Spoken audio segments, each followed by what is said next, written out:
In a world stripped of divine purpose and cosmic direction, Jean-Paul Sartre did not despair. He challenged us. For Sartre, meaning is not something to be discovered, but something to be invented. In the absence of a predetermined essence, we are radically free, and with that freedom comes the weight of responsibility. Unlike Camus, who invites us to rebel against absurdity, Sartre demands we act authentically, deliberately, and without excuse. To live is to choose, and through our choices we carve meaning into an otherwise indifferent universe. This is existentialism, not as a theory, but as a call to courage, to create a life worth living from the ground up. Sartre's existentialism. Freedom first. At the heart of Sartre's existentialism lies one of the most revolutionary ideas in modern philosophy. Existence precedes essence. Traditionally, philosophy claimed that the essence or nature of a thing comes before its existence, just as the idea of a knife comes before the knife is made. But Sartre turned this logic on its head when applied to human beings. For him, there is no predefined essence, purpose, or soul. We exist first and then define ourselves through what we do. This declaration has massive implications. If there is no God, no universal design, then we are not born with a fixed purpose. We are not tools or characters in a divine play. We are authors of our own story. Sartre's existentialism is both liberating and terrifying. Nothing is given, and everything is up to us. This radical freedom means that there is no correct way to be human except the one you choose. Meaning, values, direction. These do not descend from above but must be forged from the ground up through concrete action. You are not born a hero, a coward, a parent, or a philosopher.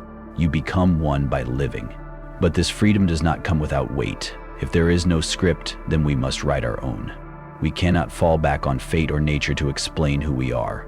And that, Sartre believed, is the beginning of true human dignity. To say that existence precedes essence is to say you are free, and therefore you are responsible. The meaning of your life isn't waiting for you.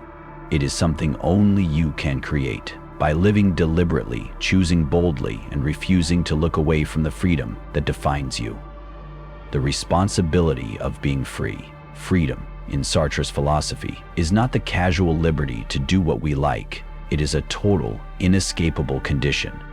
We are condemned to be free, he famously said, because we cannot avoid the burden of choice. In every moment, through action or inaction, we define ourselves. There is no opt-out, no divine script, no objective morality to follow without question. This is the weight of freedom, the realization that we alone are responsible for what we become. Sartre's idea challenges the comforting belief that our lives are shaped by fate, biology, or social conditioning. While those forces influence us, they do not determine us. Ultimately, he argues, we choose how we respond. Even when imprisoned or oppressed, we are still free. To resist, to adapt, to define meaning in our own terms. That is the terrifying power of human consciousness. But such freedom also brings anguish. Once we realize that we are not only choosing for ourselves, but in some way for all of humanity, by setting an example of what it means to live, we feel what Sartre called existential responsibility. Every act is a declaration of values. Every choice affirms a vision of what it means to be human. This burden can lead us to despair or to courage. Sartre urges the latter. To be human is to carry the responsibility of our freedom, to accept it not as a punishment, but as a privilege. In doing so, we become the authors of our own lives. We cannot control everything that happens to us, but we are always responsible for how we respond and for what those responses make us. Freedom is not an escape. It is a call to create, and with it comes the deepest form of responsibility, the responsibility to make our lives meaningful. No God, no blueprint. Sartre's existentialism begins with a blunt and unsettling premise. God does not exist. But this is not merely a theological claim, it is a philosophical starting point.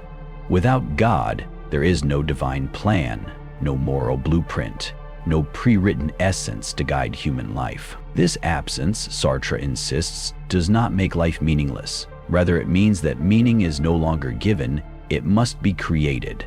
For Sartre, atheism is not a license for chaos or despair, but the foundation for radical freedom. If God existed, then our essence would precede our existence. We would be like artifacts, created with a purpose, bound to fulfill a designer's intentions. But without a creator, we are left as blank slates. We exist first, and only later define who we are through our actions. This godless freedom is a double-edged sword. On one hand, we are unburdened from dogma, liberated from guilt imposed by divine command. On the other, we lose the safety of a moral compass handed down from on high. The universe offers no answers to our deepest questions. It is silent, indifferent, and so the responsibility of meaning falls squarely on our shoulders. Sartre does not celebrate atheism as a negation, but as a challenge. Without God, humans become what they make of themselves. This is where ethics, art, love, and work regain their urgency. They are no longer echoes of eternal truths. They are acts of creation in real time. Living in a world without a divine blueprint means choosing to live with eyes open. It means acknowledging that the sacred is not above us. It is within us, born from choice, from struggle, from action. Sartre's atheism is not the end of meaning. It is the beginning of meaning that is ours, and ours alone. Bad faith. The lie we tell ourselves. Sartre called it bad faith. The subtle, often unconscious lie we tell ourselves to avoid the burden of freedom. It is the act of pretending that we are not truly free, that our roles, circumstances, or identities excuse us from making authentic choices. In bad faith, we become spectators in our own lives, clinging to labels or routines to shield ourselves from responsibility. A classic example Sartre gives is the waiter, who performs his role too perfectly, moving with exaggerated politeness, speaking in practiced tones, so much so that he is no longer a man acting as a waiter, but has become the waiter. He hides behind the role, convincing himself that he is merely fulfilling a function rather than exercising freedom. In doing so, he denies his own humanity. Bad faith shows up in everyday life, in the employee who says, "I'm just following orders," the spouse who says, "I can't help how I feel," or the person who says, "I was born this way." These may contain elements of truth, but they become bad faith when they are used to avoid the truth that we are still free to choose how we respond. Why do we lie to ourselves this way? Because freedom is terrifying. It brings anxiety, uncertainty, and the weight of responsibility. But Sartre argues that living in bad faith is even worse.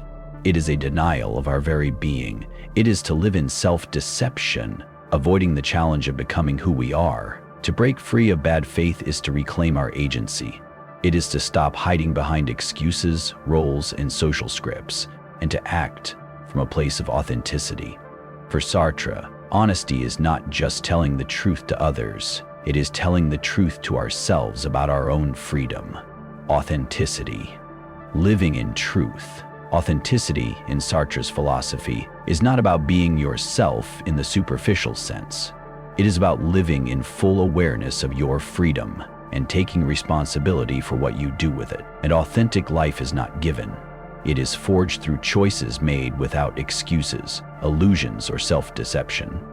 It is a life that honors the truth of human existence, that we are free, and that we must create ourselves.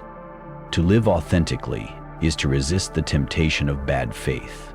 It is to stop pretending that our identity is fixed, that we are victims of fate, or that morality is a script we simply follow. The authentic person recognizes that no higher power defines their purpose, that meaning must be made from within, in the messy reality of the human condition. This kind of honesty is difficult. It requires the courage to face the anxiety that comes with freedom. It means embracing responsibility not just for our actions, but for the person those actions make us into. Sartre does not paint this as an easy path. It is a demanding one, full of doubt and struggle, but it is also the only path to genuine meaning. Authenticity is not about perfection. It's about engagement. It is the refusal to drift passively through life and the decision to act deliberately, even when the outcome is uncertain. It means creating values rather than borrowing them, living by choice rather than inertia. In a world without objective meaning, authenticity becomes the highest virtue. It is not imposed, it is earned. Sartre believed that through authenticity, we reclaim our dignity as creators of our own lives. Not puppets, not passengers, but agents of freedom. And in that agency, meaning becomes not just possible, but powerful. Meaning is not found, it's built for Sartre. The idea that meaning is found is a comforting illusion. In truth, there is no hidden script waiting to be uncovered, no divine purpose assigned at birth. Meaning is not a discovery, it is a creation. We are not born with values, purpose, or identity. We construct them moment by moment through our choices. This is the core of Sartre's existential humanism. There is no essence that defines us before we act. A person is not inherently good, bad, talented, or destined. These are labels we earn through our actions, our commitments, and the direction we give our lives. And because no external authority grants us meaning, we bear full responsibility for building it ourselves. Values, too, are not handed down from heaven or encoded in nature. We choose them. Sartre argues that when we choose our values, we simultaneously declare them valuable for all humanity. This makes the act of value creation not just personal, but universal and therefore deeply ethical. This process is both liberating and daunting. Without a predetermined purpose, we are free to shape ourselves however we wish, but that also means we cannot blame fate, biology, or society for who we become. The challenge, then, is to take this raw freedom and turn it into something real. To build meaning is to be intentional, to reflect, choose, act, and revise. It means treating life not as a puzzle to be solved, but as a project to be sculpted. Sartre does not offer answers. He offers a challenge. Do not wait for life to show you what it means. Give it meaning through who you become, not passively, but actively. Not someday, but now. You are what you do. Sartre's existentialism is unapologetically action-centered. For him, what defines a person is not what they think, hope, or even believe, but what they do. Identity is not a hidden essence waiting to be revealed. It is a result of our lived choices. Man is nothing else but the sum of his actions, Sartre declares. In other words, you are what you do. This principle cuts through excuses and illusions. We may think of ourselves as kind, brave, or creative, but unless those qualities are expressed in action, they are nothing more than comforting ideas. Sartre warns against defining ourselves by intentions alone. We don't get moral credit for what we meant to do. We are judged by ourselves and others, by the reality we create through our choices. This challenges the deeply rooted belief that identity is something internal and static. Sartre flips that view. Identity is external, dynamic, and constantly being remade. A coward becomes courageous by acting bravely. A liar becomes honest through truth-telling. There is no fixed self behind the mask. The mask is what we are. Even inaction for Sartre is a kind of action. To delay, to remain silent, to conform without thought. These are choices and they shape who we become. We cannot avoid acting, and therefore we cannot avoid creating ourselves. This idea has profound implications for how we live. It compels us to align our values with our actions. It demands integrity, not just good intentions. If we want to be something in the world, we must do the work that being requires. In a world without external meaning, our lives speak through what we do. Each action is a line in the autobiography we are writing, not by thinking, but by living, and that is the existential call.